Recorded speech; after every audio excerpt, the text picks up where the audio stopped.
Boa noite, nobres colegas, vereadores e vereadora. Boa noite a você, senhor, senhora, que nos acompanha na sessão desta noite.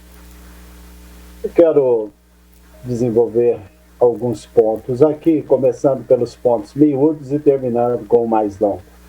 Em primeiro lugar, eu quero falar sobre a Secretaria de Políticas Sociais. Em vários momentos dessa sessão, alguém fez referência à Secretaria como se o trabalho lá fosse um trabalho meia-boca. Isso não é verdade.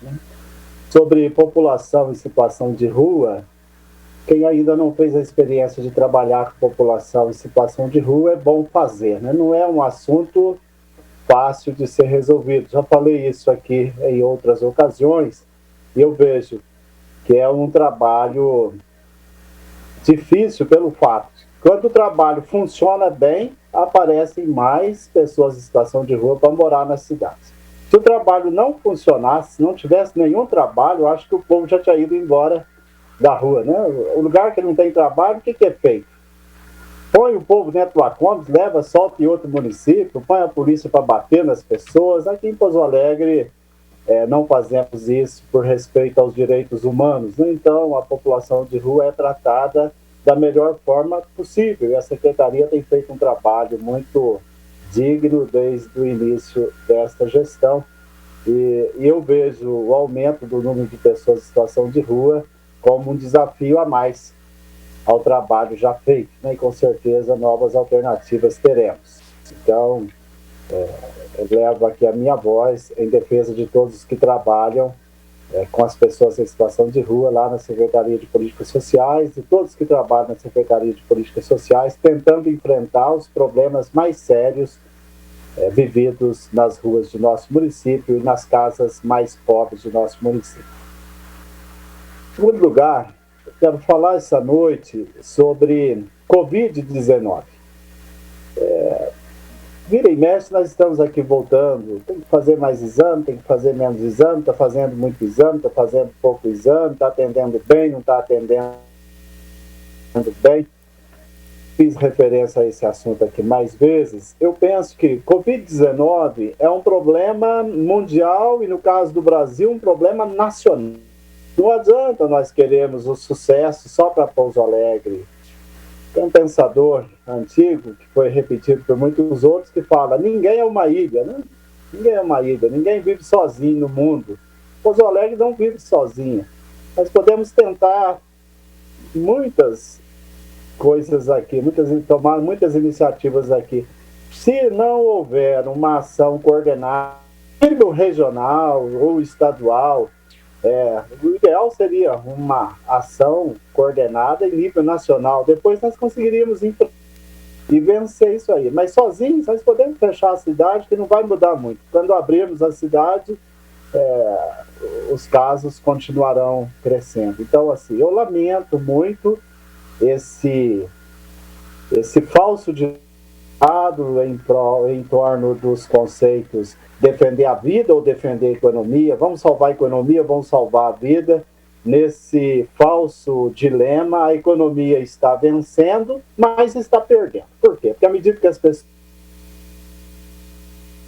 comércio, ficam com medo de sair de casa, e a economia também está em frangalho. Nós vemos aí quase 600 mil empresas já fechadas no Brasil desde o início desta pandemia.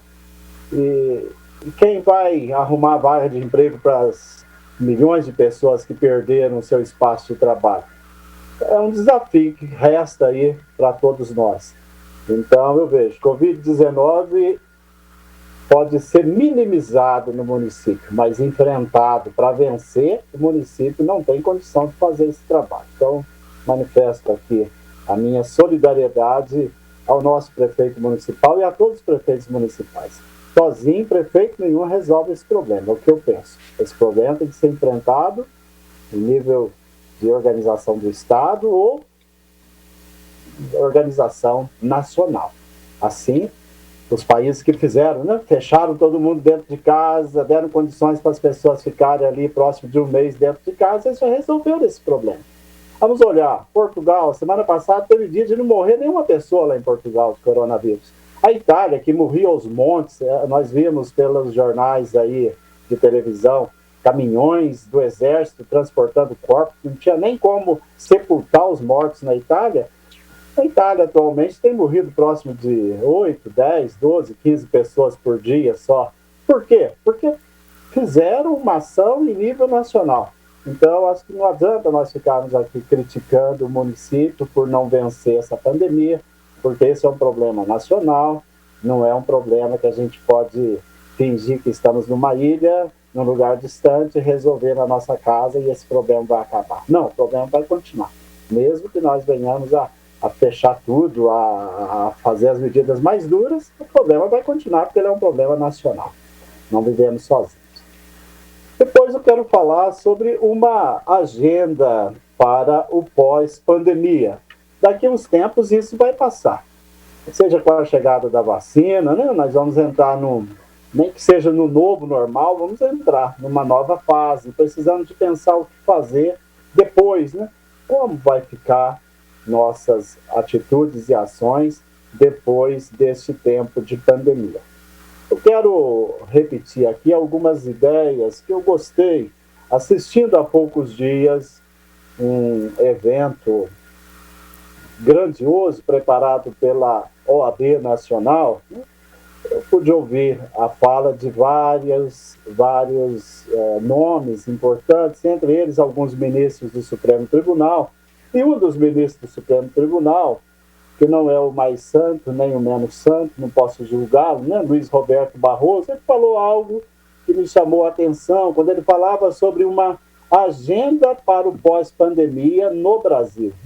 E ele elencava alguns tópicos, vou falar sobre alguns deles aqui.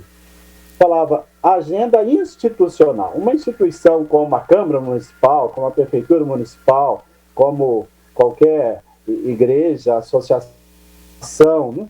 Qual seria a agenda, segundo esse ministro, né? E eu concordo com ele em vários pontos, para o pós-pandemia, para melhorarmos o Brasil. O que o Brasil precisa de pensar no pós-pandemia? A agenda institucional seria, em primeiro lugar, a questão da integridade. Ou seja, temos que colocar as nossas ações de honestidade acima das nossas opções políticas, acima das nossas ideologias. É muito mais importante ser honesto, lutar para não desviar dinheiro público, para não gastar de maneira inadequada dinheiro público. Isso é muito mais importante do que nossas escolhas do partido, das nossas ideologias políticas. A integridade. O Brasil precisa de pessoas íntegras, pessoas que pensam em si e pensam nos outros e respeitam a coisa pública, né? A integridade, pessoas íntegras. Então, lutar para que aqui na nossa casa sejamos cada vez mais íntegros, não venhamos a jogar dinheiro fora. O segundo ponto que ele colocava, né, e nesse ser íntegro, ele falava, olha, na vida particular, lutar para não passar ninguém para trás, na vida pública, não roubar e não desperdiçar dinheiro. O segundo ponto de uma agenda, né, para o Brasil no pós-pandemia é a solidariedade. O que notamos? E muitas vezes aparece em nossas falas aqui na casa, a pandemia veio e estragou a vida de muita gente, mas tem muita gente que continua com dinheiro no bolso. Nós temos um colega falando que nós vereadores estamos muito bem, né, enquanto muitas pessoas estão sofrendo. E não é mentira isso não, né? Nós fazemos parte de um grupo que não foi ainda afetado de maneira mais direta por essa pandemia. Mas não somos só nós, né? Tem aí milhões e milhões de brasileiros que, por enquanto, ainda não foram afetados, ao menos economicamente, com a pandemia. Então, a segunda agenda é a agenda da solidariedade. Um país de pessoas íntegras, honestas em todos os sentidos, na vida privada e na vida pública, e um país de pessoas solidárias, onde quem pode se coloca numa atitude para ajudar o outro, né?